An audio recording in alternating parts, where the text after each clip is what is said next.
got no rules, I count 'em. I got no rules, I count 'em. Bread, up and down, bread, up and down, right, bread, up and down, deep and open.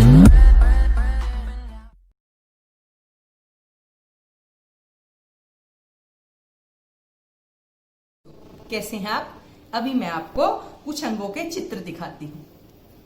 1 2 3 4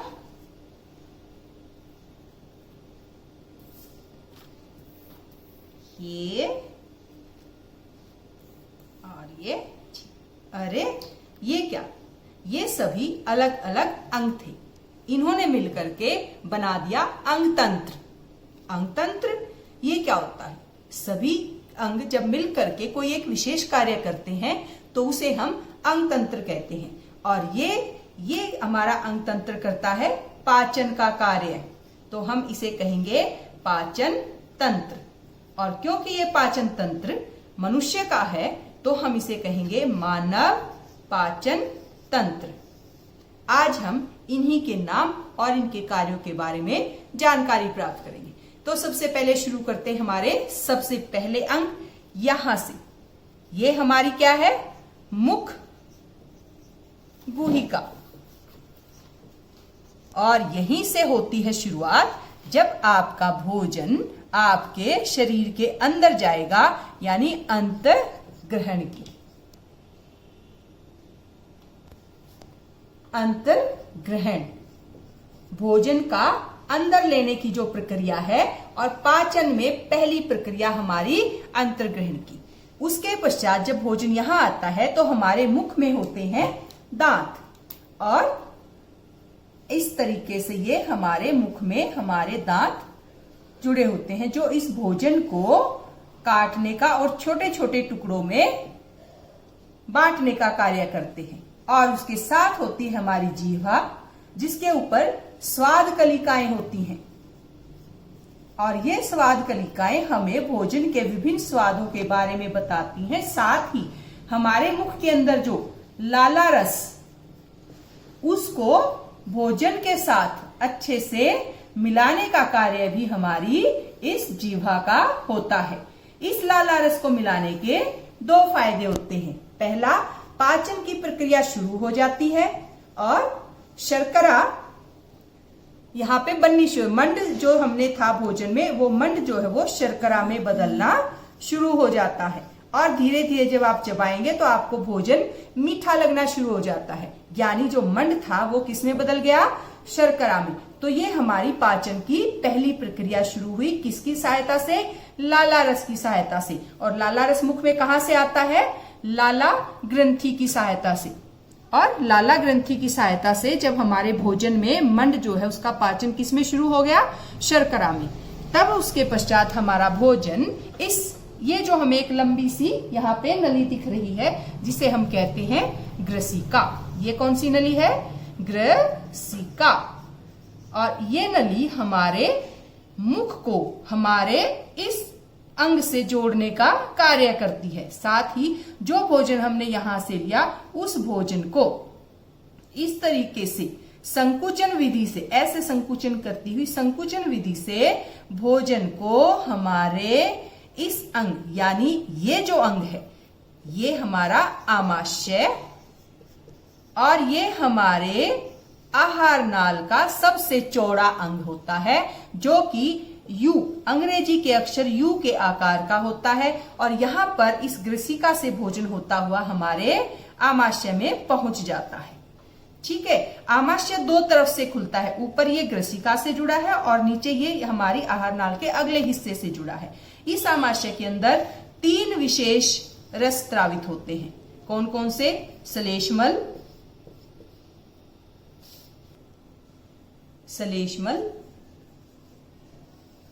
number 2 hydrochloric अम्ल यानी HCl, और number 3 हमारा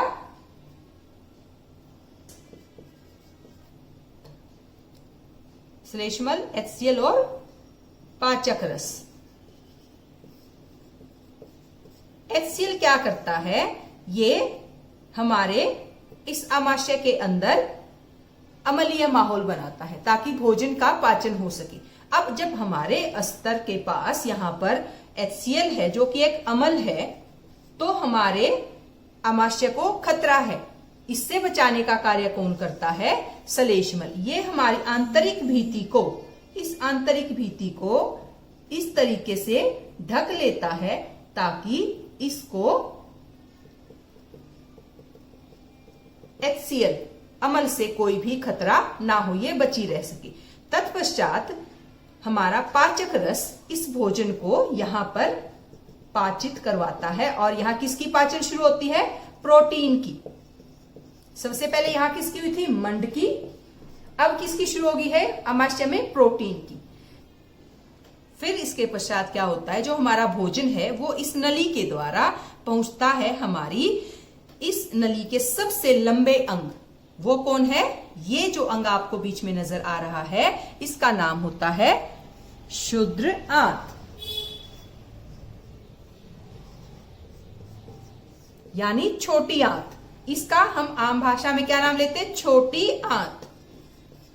ये नाम से छोटी है परंतु ये लंबाई में सबसे बड़ी होती है, लगभग 7.5 मीटर इसकी लंबाई होती है। और ये जैसे कुंडली मार करके, जैसे हम किसी पाइप को रख देते हैं, इस प्रकार कुंडली मार करके ये यहाँ पर स्थित होती है। इसके अंदर जो भित्ति होती है, ये जो इसकी भित्ति है, यहाँ से कुछ रस स्रावित होते हैं। हमारे पास शरीर में ये जो नजर आ रहा है, ये है यकृत। और यकृत की खासियत बच्चों कि ये लाल भूरे रंग की एक ग्रंथि होती है जो हमारे उदर के दाईं तरफ ऊपर स्थित होती है। और सबसे बड़ी बात, ये हमारे शरीर की सबसे बड़ी ग्रंथि है। ये हमें प्रश्न आता है ना कई बार, तो सबसे बड़ी ग्रंथि हमारे शरीर की कौन है, यकृत। और यकृत क्या स्रावित करती है, यकृत स्रावित करती है पित्तरस। ये हमें याद रखना है कि यकृत से क्या स्रावित होता है, पित्तरस।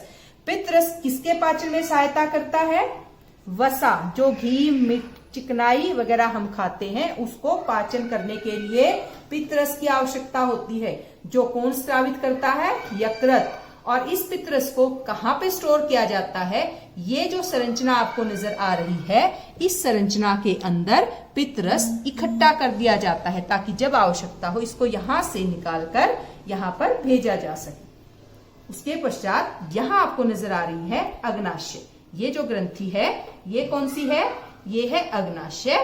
और अग्नाशय जो है वो एक पत्तेनुमा संरचना होती है, अग्नाशय पत्ते जैसी संरचना है जो हल्के पीले रंग की होती है और बड़ी ग्रंथि है, ये पेट के ठीक नीचे होती है। इसमें से निकलता है अग्नाशयिक रस, अग्नाशयिक रस कहां से निकलता है, अग्नाशय से। और अग्नाशयिक रस ये सब मिलकर के किस पे करते हैं, कार्बोहाइड्रेट्स और प्रोटीन पर क्रिया करते हैं और उन्हें सरल रूप में परिवर्तित करते हैं। अब जब यहाँ पे इतना कार्य हो गया तो थोड़ा बहुत जो अभी आंशिक रूप से पचा हुआ जो भोजन होता है वो आता है इस सूत्रांत के इस नीचे वाले हिस्से में।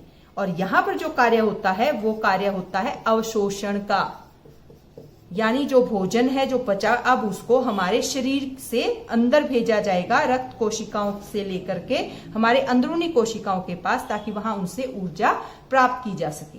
और यहाँ पर जो है प्रोटीन वसा जो है वो वसा अम्ल ग्लिसरॉल में और प्रोटीन अमीनो अम्ल में परिवर्तित हो जाते हैं।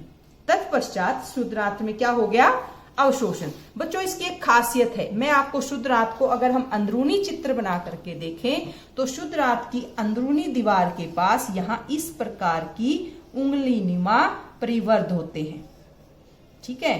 और ये जो उंगली नुमा परिवर्ध हैं इनको हम बोलते हैं क्या, दीर्घ रोम। क्या नाम होता है इनका, दीर्घ रोम। ये छोटे छोटे ऐसे, इसका क्या फायदा होता है कि जो एरिया है, ये जो जगह है, एक तो ऐसे सीधी एक इस तरीके से होकर के आएगी तो जो जगह होगी वो बढ़ जाएगी और भोजन के अवशोषण को अधिक स्थान मिल जाएगा। भोजन के अवशोषण को अधिक स्थान मिल जाएगा तो उससे पूर्ण अवशोषण हो सकेगा। इसके पश्चात जो अवशोषित पदार्थ है उनको कहाँ भेजा जाएगा, हमारी रक्त वाहिकाओं में, और इस प्रक्रम को हम कहते हैं, अवशोषण के बाद क्या आ गया, रक्त वाहिकाओं में जब भोजन को भेजा जाता है पाचित को, तो उसका नाम होता है स्वांगीकरण।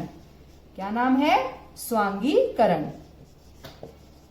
ये हमारा चौथा प्रक्रिया है, हमारे भोजन का पाचन होता है।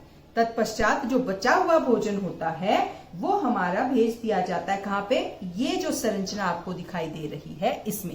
बच्चों इस संरचना का नाम मैंने लिखा था छोटी आंत, और जो ये है हमारी बृहदांत। बृहद माने बड़ी आंत। और इस संरचना का इससे क्या अंतर है कि ये इससे छोटी लेकिन चौड़ी है। ये लगभग 1.5 मीटर लंबी होती है, और इसका मुख्य कार्य क्या है, जल और कुछ लवणों का अवशोषण करना बड़ी आंत का कार्य है। जब यहाँ अवशोषण पूर्ण हो जाता है तो जो बचा हुआ अपचित पदार्थ है वो हमारा आ जाता है यहाँ इस हिस्से में, जिसको हम कहते हैं मलाशय, यानी मल के इकट्ठा होने का स्थान। और जब ये इकट्ठा धीरे धीरे अर्ध ठोस मल के रूप में होता है, और समय समय पर ये क्या है, इस गुदा के द्वारा, ये जो सबसे नीचे वाला भाग है इसको हम कहते हैं गुदा, और इसके द्वारा ये अपचित ठोस पदार्थ जो है वो बाहर निकाल दिया जाता है, और इस प्रक्रिया को हम बोलते हैं निष्कासन। ये होगी निष्कासन। तो हमारे पाचन में मुख्य 5 प्रक्रियाएं हुई। कौन कौन सी, सबसे पहले हमने किया अंतर्ग्रहण, फिर हमारा हुआ भोजन का पाचन। जब पाचन हो गया आमाशय और छोटी आंत में, तो हुआ फिर हमारा अवशोषण। अवशोषण के बाद हुआ स्वांगीकरण, और स्वांगीकरण के बाद अंत में जब सारा भोजन पच गया और जो अपचित भोजन था उसका हमने कर दिया निष्कासन। तो ये है हमारे मानव पाचन तंत्र, उसके विभिन्न अंग और उसका सारी प्रक्रिया। तो ऐसी ही वीडियो के लिए आप लाइक कीजिए, कमेंट कीजिए, शेयर कीजिए, और साथ ही चैनल को सब्सक्राइब भी कीजिए। धन्यवाद।